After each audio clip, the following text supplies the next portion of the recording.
Enjoy 1% merchant commission when you accept Lanka Pay cards. Contact these banks today.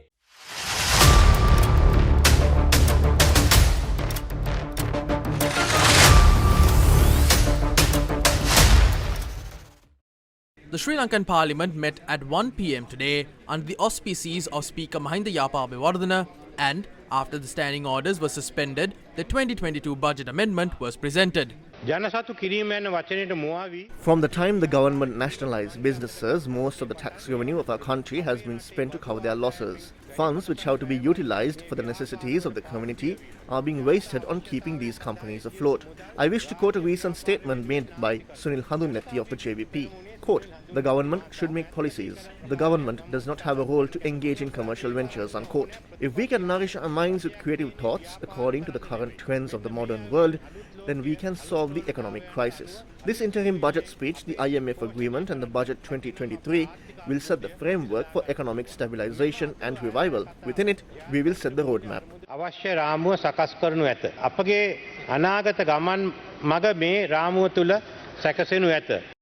President Ranil Wickremesinghe, in his capacity as the Finance Minister, presenting the 2022 budget amendment, proposed for an increase in state revenue, limit state expenses and social welfare.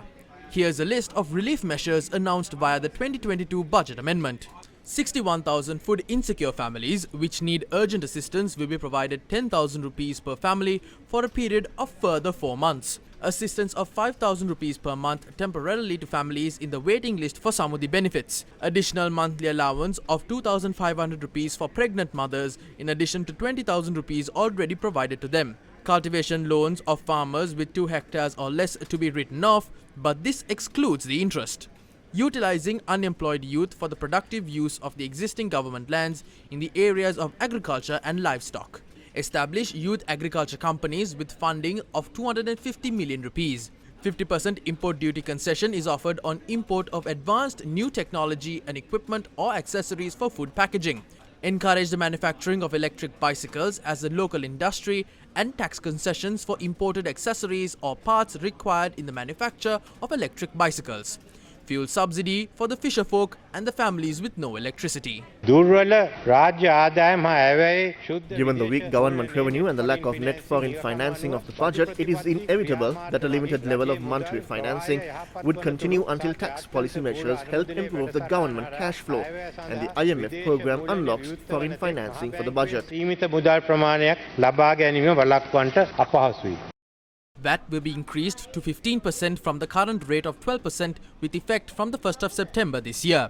Revenue proposals introduced in May this year will be effective from the 1st of October. Compulsory tax registration for all residents who are above 18 years of age without considering their annual income and tax-free thresholds. 22 selected Pradesha Sabhas to be merged with a municipal council or an urban council adjacent to them. Reduce the retirement age to public sector and semi-government employees to 60 years. Those who have been employed beyond 60 years of age at present in the government and semi-government sectors will be retired as of 31st of December 2022. Purchase of fossil fuel-based vehicles for public sector will be suspended.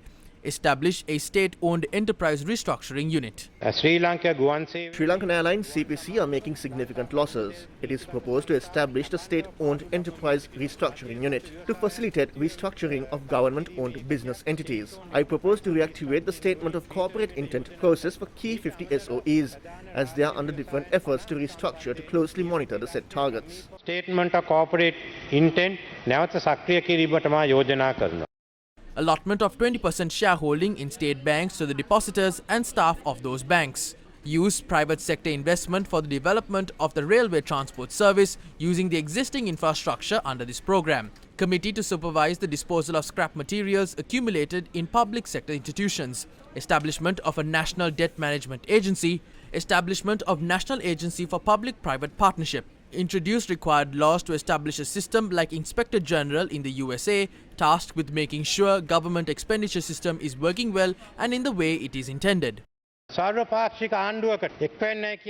reiterate the invitation to all the parties represented in this parliament to join an all-party government, since this unprecedented situation is the responsibility of us all and therefore need to prioritize the necessities of the country and the nation. Some parties say that they will not join an all-party government due to action by the government, which they cannot condone.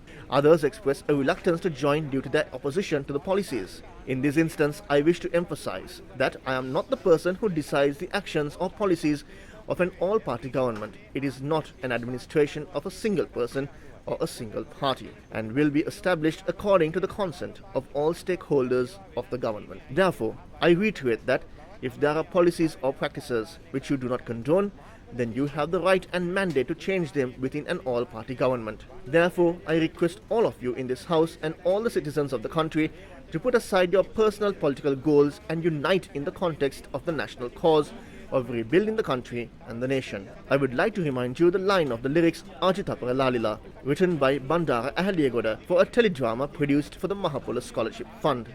අපි පමණ එක තැන සැකර කෙන්නේ අපි තනිකර ලෝකය දිව යන්නේ. ඉතින් So, let's get together for the country without spinning in one place anymore. Let's create a knowledgeable society with a strong economy that can run forward together with the world. පරිපූර්ණ සමාජයක් නිර්මාණය කරමු.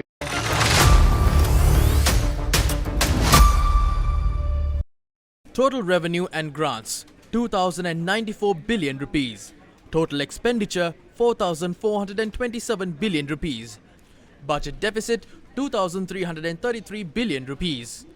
It is proposed to secure 342 billion rupees as total foreign financing and 1,991 billion rupees as total domestic financing.